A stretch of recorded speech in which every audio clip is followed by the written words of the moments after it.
Bonjour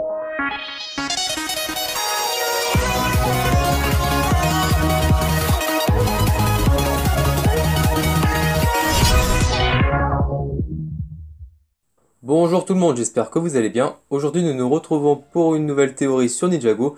La théorie du jour c'est où était la prééminente avant d'arriver à Ninjago. En résumé, Moro voulait libérer la prééminente pour envoûter les autres royaumes avec le cristal du royaume.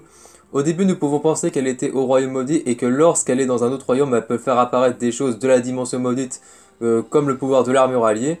Mais lorsqu'elle est arrivée au royaume de Ninjago, dans la ville de Styx, Zane dit quelque chose de très important dans cet extrait.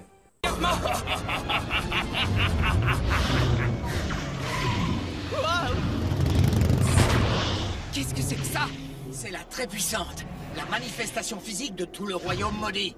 Zane précise bien que c'est la manifestation physique de tout le royaume maudit. Pour comprendre ce qu'il vient de dire, je vous montre l'extrait de Lloyd qui retrouve son père Garmadon dans le royaume maudit. Mais où sommes-nous? Le royaume maudit est la très puissante, et la très puissante est le royaume maudit. Mon fils, tu es dans le ventre de la bête. Dans cet extrait, Garmadon explique plus en détail ce que Zane nous a dit tout à l'heure. Il dit le royaume maudit est la prééminente est le royaume maudit. Mon fils, tu es dans le ventre de la bête. Ce qui nous explique que le royaume maudit est à l'intérieur de la prééminente. Mais après que tu aies compris ce détail, tu peux te poser la question sur le lieu où se trouvait la prééminente avant d'arriver à Styx du royaume de Ninjago. Déjà, on sait qu'elle se trouvait dans une autre dimension, car elle est ressortie d'un portail ouvert par le cristal du royaume. Donc la première idée que tout le monde peut avoir, c'est qu'elle était dans un autre royaume. Cette première idée est possible, mais alors pourquoi le royaume maudit fait partie des 16 royaumes? Car pour le moment, on connaît 10 royaumes, et sur les 10 qu'on connaît, le royaume maudit est le seul royaume à être à l'intérieur d'une créature. Pour le moment, 7 ou 6 royaumes sont inconnus, car on sait que je ne sais pas s'il y a 15 royaumes autour de Ninjago ou s'il y a 16 royaumes pour le moment. Je pense qu'il y a 16 royaumes autour de Ninjago et que Ninjago est le 17e royaume, car quand un royaume se détruit, son royaume frère se détruit.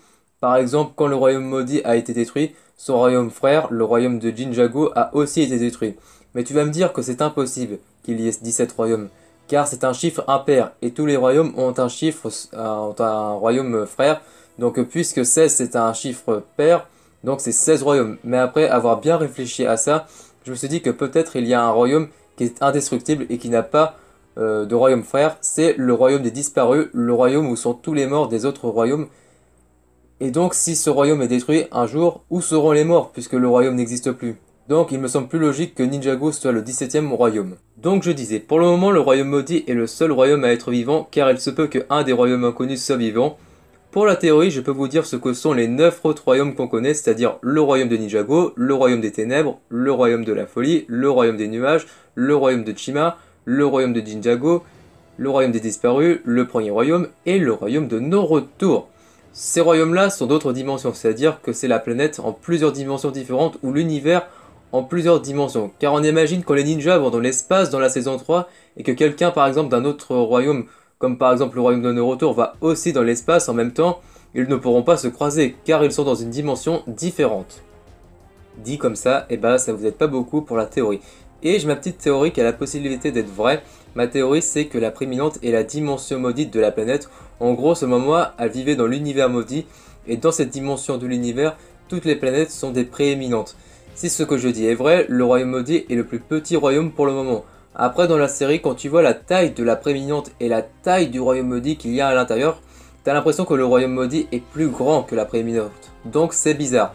Mais j'ai une petite théorie par rapport à ça. Ma théorie c'est que lorsqu'on rentre à l'intérieur de la prééminente, on devient petit. Et que lorsqu'on sort, on retrouve la taille qu'on avait avant d'entrer. Et donc le royaume maudit a beau être petit par rapport aux autres royaumes, mais il peut y avoir le même nombre de choses à visiter qu'un autre royaume. Moi, c'est pas un lieu où je mettrais les pieds en tout cas. Certaines personnes m'ont dit que le royaume maudit n'était pas à l'intérieur de la prééminente, mais qu'elle était une partie du royaume maudit. En gros, que c'était le cœur du royaume, donc Garmadon était prisonnier dans cette partie du royaume.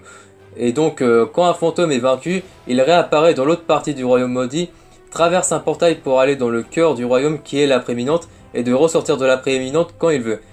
Et donc, la mort de la prééminente a causé la destruction de tout le reste du royaume maudit, car elle était le cœur du royaume maudit. Malheureusement, je crois que cette dernière supposition est fausse, car quand tu entends les personnages dire le royaume maudit et la prééminente, tu dis d'accord, la prééminente est tout le royaume maudit, et puis voilà.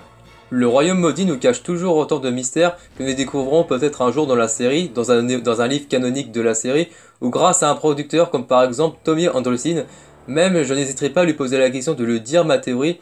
Ça se trouve il va me dire que ma théorie est vraie. Malheureusement j'ai pas Twitter, mais je peux voir quelques infos de sa part. Mais vous pourrez le contacter ou contacter un producteur qui peut te donner des infos, de lui poser des questions et de lui dire ma théorie, et peut-être il va te dire que c'est vrai ou faux et te dire ce que c'est, ou alors il va te dire je te dis rien car c'est un spoil pour une prochaine saison, un prochain court-métrage ou un prochain livre. Donc n'hésitez pas à poser la question. Bref, c'est la fin de cette vidéo théorie très intéressante. N'hésitez pas à me dire votre avis ou vos théories en commentaire, ça peut être très intéressant. Sinon, n'hésitez pas à mettre un petit pouce bleu, ça fait toujours aussi plaisir. Et de t'abonner et cliquer la cloche des notifications pour ne louper aucune de mes vidéos. C'était Golden Ninja 3.0. Ciao, à très bientôt.